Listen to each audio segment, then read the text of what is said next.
Bismillahirrahmanirrahim. Assalamualaikum warahmatullahi wabarakatuh.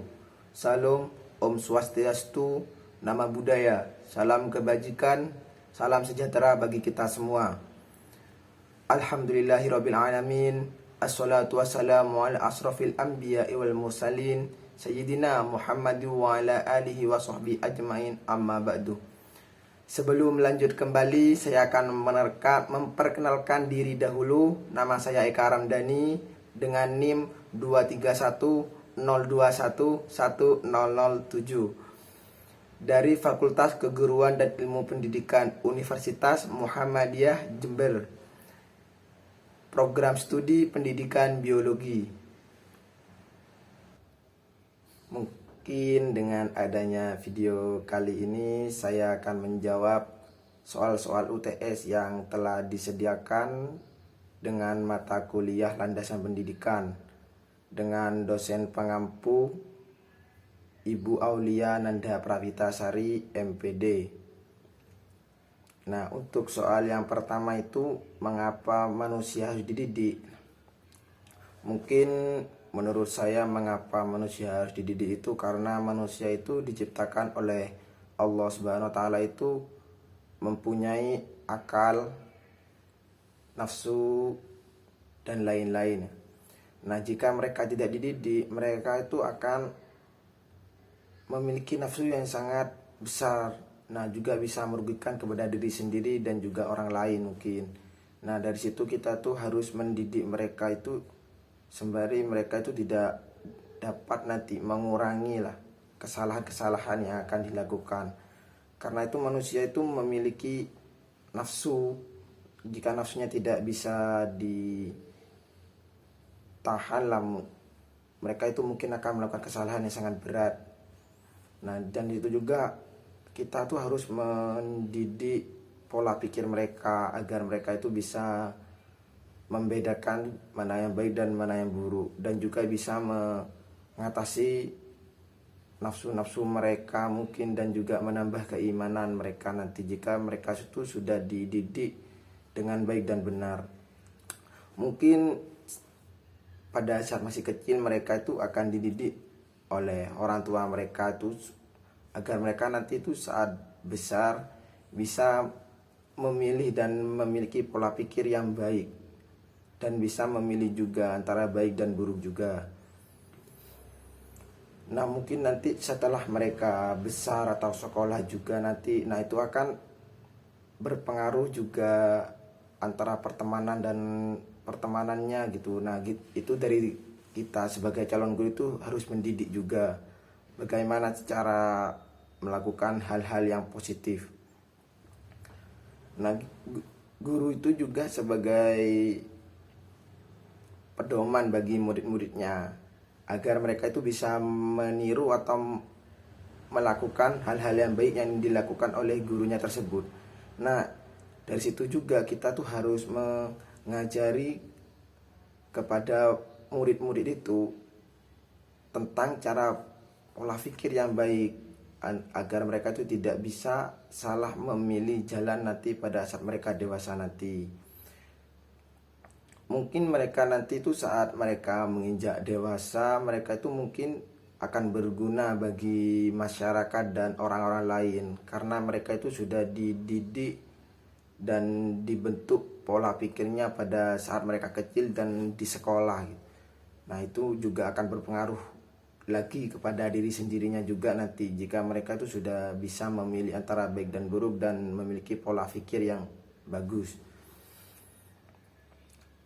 Dan juga kenapa manusia harus dididik itu agar mereka itu bisa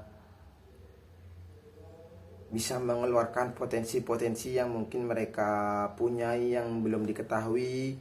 Mungkin dengan cara dididik juga mereka akan mengeluarkan potensi-potensi yang mungkin mereka mempunyai gitu. Nah, gitu juga akan menguntungkan bagi diri sendirinya juga agar mereka itu bisa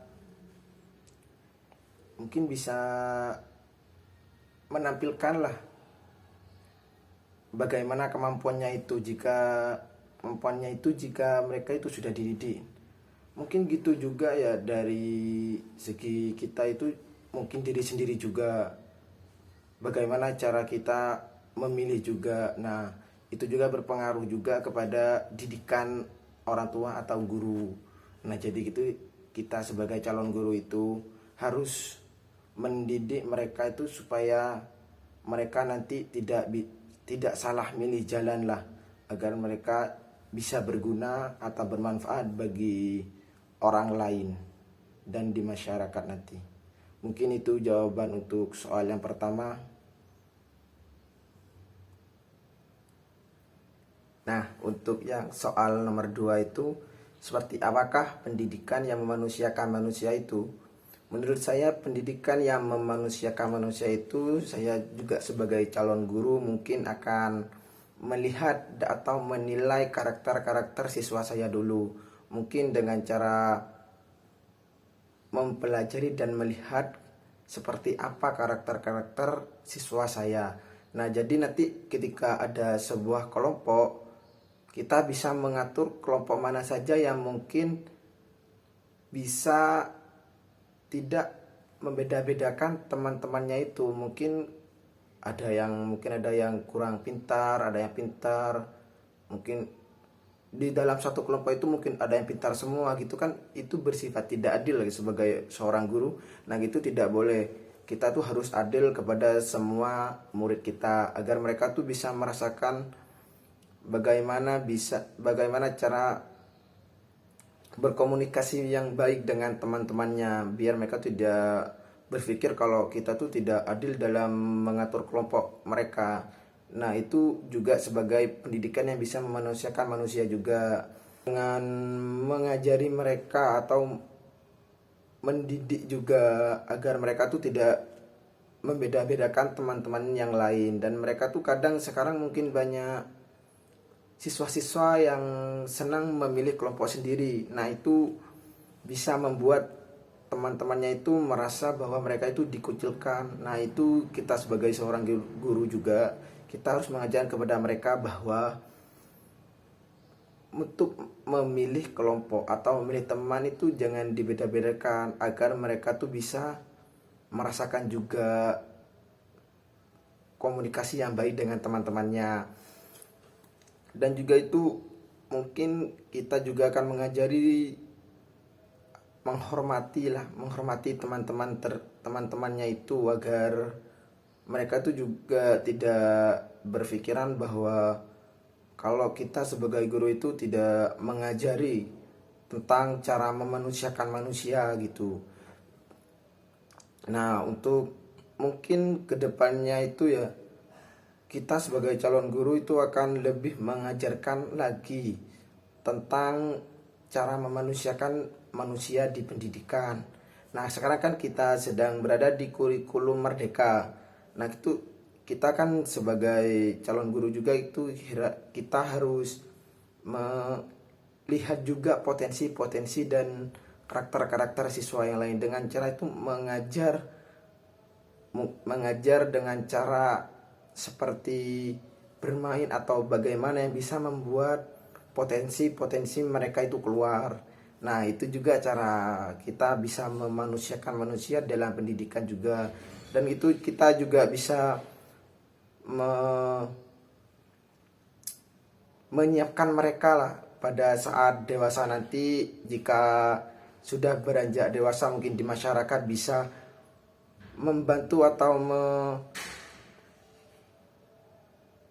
mengkontribusikan dirilah di berbagai di masyarakat gitu, dan juga bermanfaat mungkin bagi masyarakat. Mungkin itu jawaban dari saya untuk soal nomor 2. Baik, untuk soal nomor 3 yaitu bagaimana aplikasi landasan filsafat dalam jalannya pendidikan di Indonesia. Menurut pendapat saya, cara mengaplikasikan landasan filsafat itu dengan cara melihat kurikulum di Indonesia juga dan guru-guru mungkin di Indonesia juga. Nah, kita juga sebagai calon guru juga harus profesional juga dalam mengajar juga, dan juga harus menguasai pembelajaran untuk menyampaikan pengajaran yang baik kepada murid-murid yang lain. Nah juga sekarang kan sudah mulai menggunakan kurikulum merdeka. Nah kurikulum merdeka ini juga bisa membuat siswa bisa menjadi kepribadian yang baik. Soalnya sekarang itu kita sudah bisa melihat dari berbagai siswa-siswa yang lain, karena kita sudah menggunakan kurikulum merdeka gitu, bisa melihat apa sih bagaimana cara mereka tuh bisa menikmati pembelajaran yang kita ajari. Nah cara gitu juga guru juga bisa mengikuti apa yang diinginkan murid-muridnya itu untuk memenuhi pembelajaran dengan baik dan benar. Nah gitu juga bisa mengaplikasikan landasan filsafat dalam jalannya pendidikan Indonesia. Mungkin nanti juga bisa sebagai membentuk karakter-karakter siswa-siswa tersebut dalam mempelajari materi-materi yang telah disampaikan oleh gurunya tersebut ya.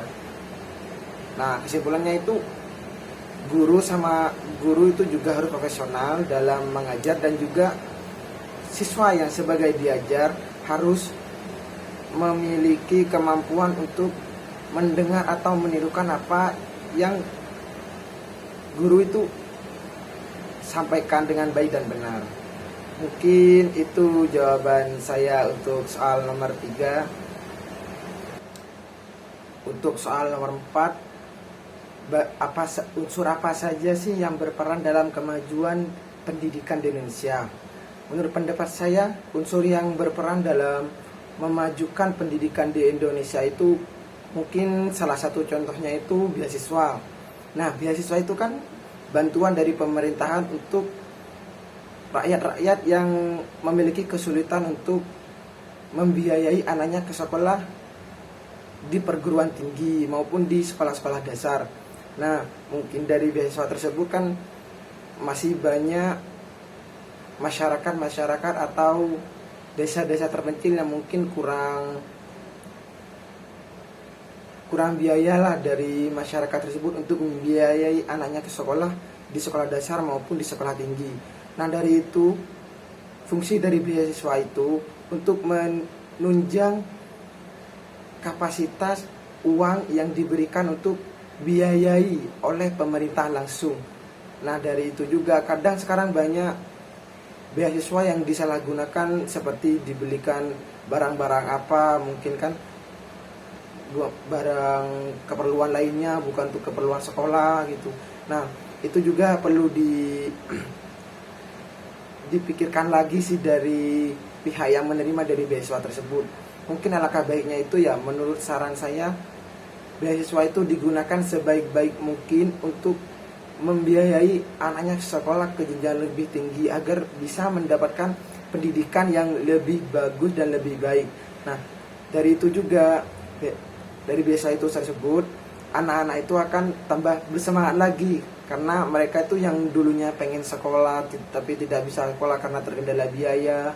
Nah dari beasiswa itu tersebut, anak-anak itu mungkin lebih bersemangat lagi karena sudah bisa bersekolah di perguruan tinggi. Nah dan juga itu mungkin tambahan bangunan di area desa-desa terpencil, mungkin karena saking banyaknya penduduk di sana, anak kecil yang ingin bersekolah tapi tidak ada bangunan, bukan tidak ada tapi kurangnya bangunan yang terpenuhi di sekolah di daerah tersebut. Nah dari situ kita harus membantu juga atau memberitahu ke pemerintah untuk membangun beberapa bangunan sekolah di desa-desa tersebut, dan juga tambahan sarana dan prasarana juga di daerah-daerah tersebut. Mungkin di sana kekurangan guru atau kekurangan meja yang sudah rusak atau tidak layak dipakai. Nah dari tersebut itu bisa membuat anak-anak itu semangat lagi, karena mereka tuh sudah bisa bersekolah dengan layak dan benar. Nah dan juga itu dengan adanya sarana dan prasarana yang baik dan bangunan-bangunan yang terpenuhi, maka pembelajaran dari anak-anak tersebut bisa tercapai dengan baik. Nah, dengan itu juga pendidikan di Indonesia itu akan semakin maju juga. Mungkin jawaban nomor 4 dari saya. Nah, untuk soal yang terakhir atau soal nomor 5, yaitu bagaimana sih cara menyikapi permasalahan pendidikan di Indonesia, dengan beberapa contoh seperti ekonomi keluarga. Mungkin saya sudah menjelaskan tadi di soal nomor 4 ya, tentang permasalahan di ekonomi keluarga dan pemerataan kualitas pendidikan, kasus perundungan atau bullying, dan mungkin permasalahan lainnya. Dan saya akan memilih salah satu dari tersebut, yaitu kasus perundungan atau bullying. Nah, yang mungkin sekarang sudah mungkin marah ya, atau banyak di Indonesia tentang kasus bullying tersebut.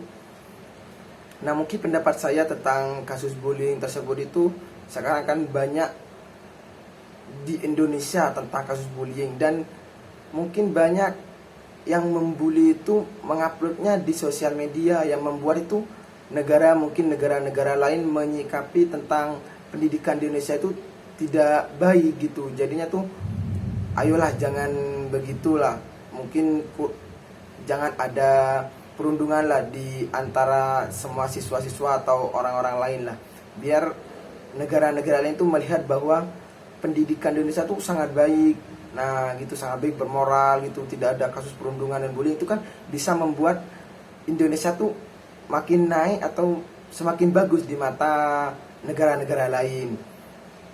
Mungkin contohnya ya di kasus perundungan di sekolah lah, sekolah dasar. Mungkin saya sebagai guru, mungkin ketika melihat ada yang dibully lah siswa saya sama siswa lain gitu, mungkin saya akan menyikapi dengan memberitahu atau menjelaskan bahwa ini tidak baik, bullying itu tidak baik. Nah, kita tuh harus sesama teman harus saling menghargai dan menghormati. Jangan sampai ada yang membuli sesama teman. Nah, mungkin jika masih melakukan bullying, kita mungkin bisa, atau sebagai guru kita melaporkan ke mungkin di kampus Satgas ya. Kalau di sekolah dasar mungkin bimbingan konseling atau BK lah sebutannya dari anak-anak ya, BK. Nah, dari situ kita melakukan mediasi antara orang tua yang membuli dan orang tua yang dibully. Nah, kita tuh harus melakukan musyawarah dengan yang baik, tanpa adanya perselisihan, mungkin tanpa adanya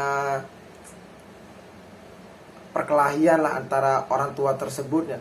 Kita harus menjadi penengah dari mereka dan memberitahu ke orang tua yang membuli itu bahwa bullying itu tidak baik, dan memohon kepada orang tuanya mungkin bisa diberi hukuman lah di rumahnya.